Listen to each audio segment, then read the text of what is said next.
Another Smash Mouth football video. This one's gonna be Lawrence Taylor versus Ray Lewis.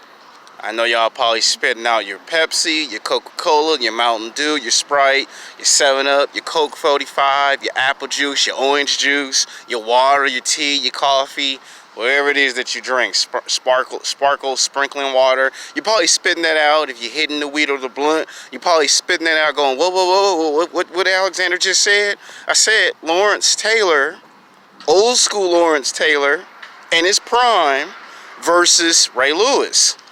The New York Giants from the 1980s versus the Baltimore Ravens of the 2000s. Now, the reason why I'm doing a matchup of the past versus the present and future is because I haven't really done too many of these matchups. You know, the 80s versus the 2000s. You know, we've done 80s versus the 90s versus the 2000s. But we haven't really done an actual matchup like this. And yes, they play similar to the same position. Now, Lawrence Taylor is what they call a conventional football player. You know, he may not be as big as most linebackers, but he was big at 6'1", 6'2", you know, weighed in between 238 pounds of devastation. He was big, he was strong, he was fast, and one thing was clear. He was gonna knock the living you-know-what out of you in a football game. Before you could throw the football, before you can run for a touchdown in the end zone, you got hit by Lawrence Taylor. And you didn't just get hit once. You got hit 2 times, 3 times, 4, 5, 6, 7. You got hit a total of 7 to 8 times in one football game. And he would basically knock the fear of God into you. And he got drafted in the 1981 NFL draft. I think he was selected, I can't quite remember what number he was selected. It was either between 2 and I think 11 or something, I'm not even quite sure, but he was selected in the first round by the New York Giants. And he got sent to this organization, and a lot of people criticized him because they didn't think his ability at linebacker would prove the Giants' defense, which it did. Because all of a sudden he lost his first game, but he had 5 tackles and 5 rushes. Then his second game, third, fourth, fifth, sixth game, the Giants started winning football games. And by the end of the season, they made a run to the playoffs. Now, their first season in the playoffs, they would win their first playoff game, then they would lose their second playoff game. Then a year later, they would make it back to the playoffs, and they would win their first playoff game, their second playoff game, miraculously in an overtime game, won the third, and then made it all the way to the Super Bowl, where there they would lose to the San Francisco 49ers. But it showed that even in that Super Bowl, that he was gunning for the man, the legend, Joe Montana. I mean, seriously. And then for them to finally win a championship in 1986, it took that long to win because they would lose to the Dallas Cowboys in that time period. They would have an intense rivalry with the Chicago Bears, the Detroit Lions. They would have all these intense rivalries. And of course, let's not forget their neighbors, the New York Buffalo Bills, which when they did win a Super Bowl, they would beat John Elway and the Denver Broncos. He was the reason why at that time that people was ripping into John Elway, because he should have never allowed someone like Lawrence Taylor to even sack him that many times in a football game under pressure. He exposes your weaknesses on offense or on defense, and he's able to naturally do this and cause disruption to your football team. And most coaches were upset that whenever Lawrence Taylor came in the game, think of him as Richard Sherman before there was Richard Sherman. He would always say something politically correct, and he would get fined $1,000. Talk about the coach, talk about how bad the team sucked, talk about how the players on the other teams ain't performing at a high level. He would always get fined, and he would always get technical fouls. And he was kind of like the Rasheed Wallace of professional football, because he always had a hot temper, but by the end of the day, that hot temper helped him win football games for the New York Giants. That much was clear. They would lose, I think, 4 more seasons after they won a championship. And he did become, I think, either the second or maybe the third football player in NFL history to be a linebacker to win MVP. Normally, you have to be a quarterback, a running back, or a wide receiver to get it. That was a shock that you got to be a linebacker and you win MVP. Of course, they would win their second championship against the New York Buffalo Bills, the same New York Buffalo Bills that went to the Super Bowl 4 years in a row, which, as a kid, I could not understand. How could you go to the first Super Bowl, you lose? You go to a second Super Bowl, you lose. You go to a third one, you lose. Then for whatever reason, you get to a fourth Super Bowl, and you lose that too. And this gave Lawrence Taylor 2 Super Bowl championship rings. Now, by this time period, he had been playing professional football for about 11 years in his career. But he now been sidelined by injuries. He had a shoulder tear twice. He tore his ACL, which ends your career. He then hurt his hand, and then he's been knocked out 3 times on unconscious in football games. And then he suffered a head injury in practice. So now all of a sudden, all these injuries would now show up in year 12, approaching his retirement.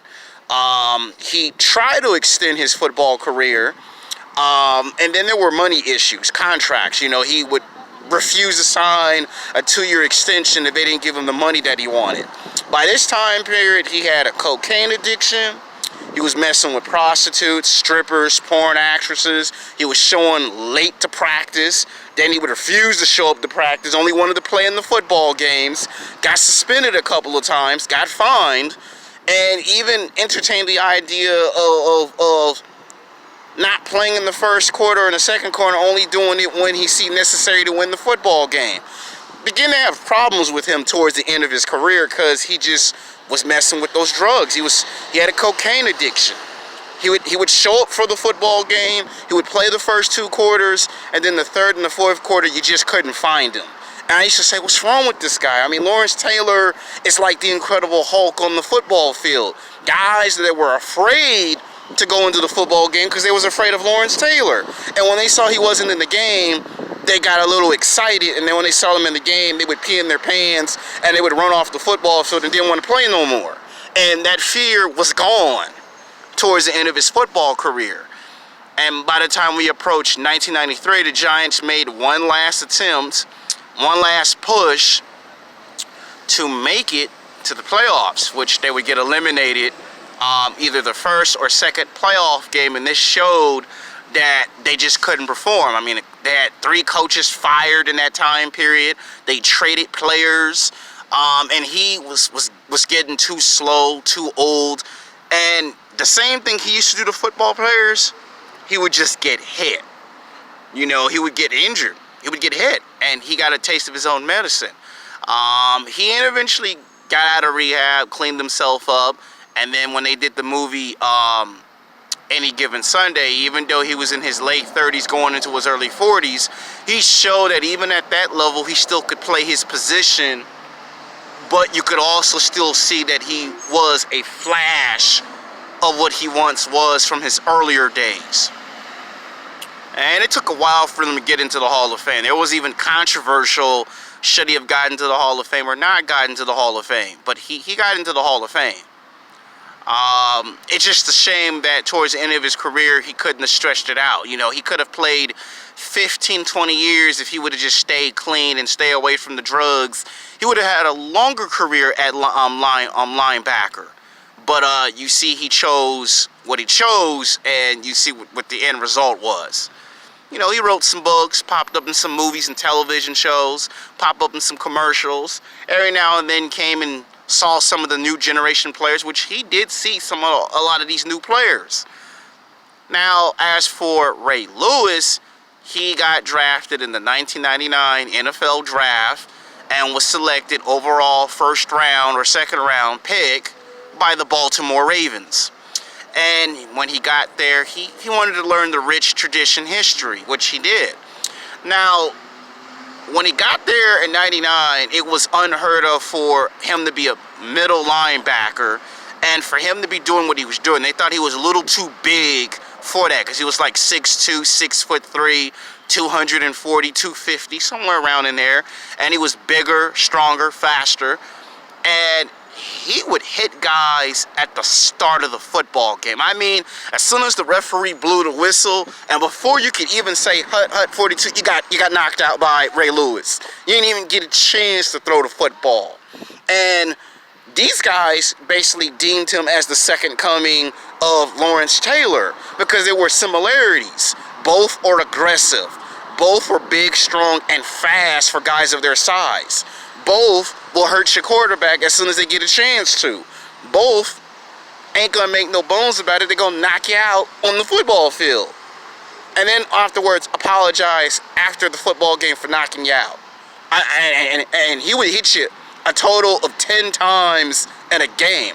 I mean, when the Baltimore Ravens played the Patriots, Tom Brady always had to have more than one person block because he knew that if Ray Lewis got through their defense, he would get sacked. Same thing with Peyton Manning, Eli Manning. These guys was always critical and nervous of him when he came off the bench and played onto their defense. He was nervous.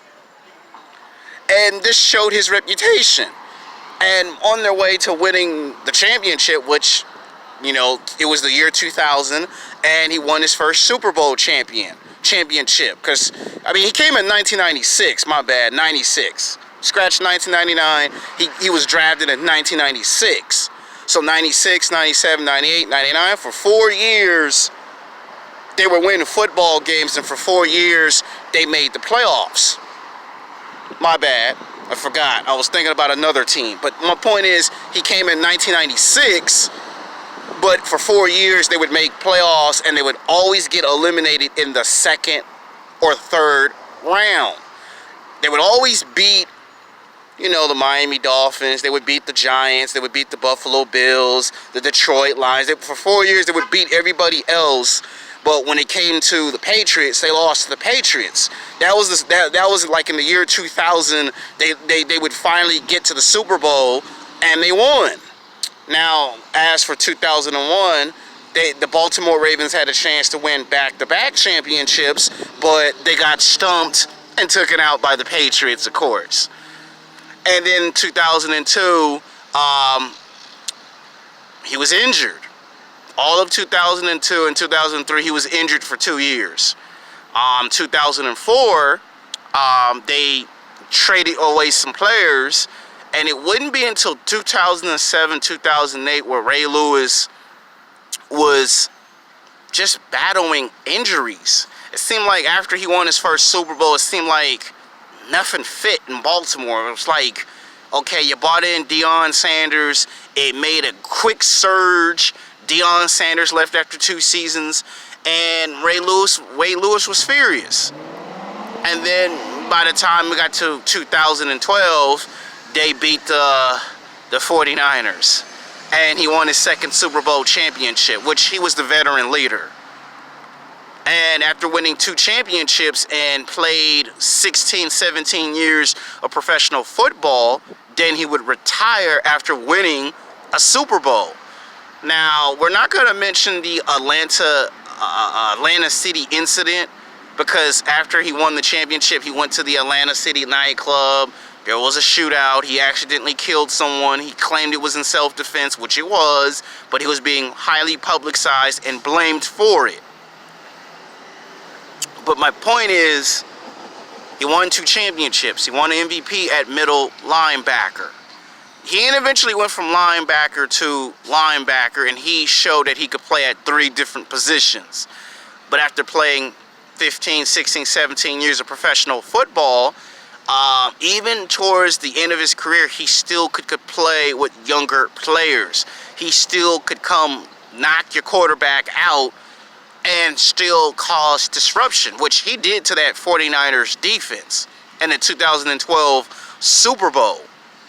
Now, who is better in their prime, Lawrence Taylor or Ray Lewis of the Baltimore Ravens?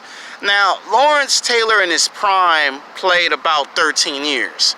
And I would say 8 out of those 13 years, you could not touch Lawrence Taylor. But as soon as we got to his 9th and his 10th year, you could see his numbers begin to decline. Even if you go with his 10th, 11th, and 12th year, the numbers would decline. By the 13th season, he would try to make a resurge, but he weren't the same Lawrence Taylor because of cocaine addiction. Ray Lewis, his numbers always would every now and then go up, every now and then would go down. And even towards the end of his run, he still was strong enough to still play. Now, by a slight hair, by a slight margin, I would say Ray Lewis would probably edge out Lawrence Taylor simply because he lasted longer. And he stayed more healthy, and he stayed away from the alcohol, the drugs, the girls, the parties. He stayed away from that later in his career. Once he matured at 30, 31, 32, 33, he stayed away from that. Lawrence Taylor, on the other hand, he did that throughout his whole entire football career, and coaches and staff always told Lawrence, you would be a much better player if you would just stay away from that stuff. And it wasn't until Lawrence Taylor's career was officially over that he started to learn those painful lessons. And we saw that Ray Lewis could have won 3 championships with the ability that he had. Lawrence Taylor had the ability to win 3 or 4 championships with his ability. So by a slight hair, by a slight margin, I got to give it to Ray Lewis of the Baltimore Ravens. And I'm talking about in their prime, it would be Ray Lewis. Lawrence Taylor, he got 8 years out of 13. So 8 out of 13 years, I would say 8 out of those 13 years, Lawrence Taylor was in his prime. You couldn't touch him. But then the injuries came in his 9th year, his 10th, his 11th. And then his 12th and his 13 years, the drugs and the alcohol just, evaporated whatever left of his ability that he had to play football. Where in Ray Lewis's case, he played for a much longer duration. So that's who I think would be better in their prime is Ray Lewis of the Baltimore Ravens. Now, take away the championships, it would probably be a tie. And with the championships, people would probably say it still would probably be a tie. I'm just giving you my honest opinion.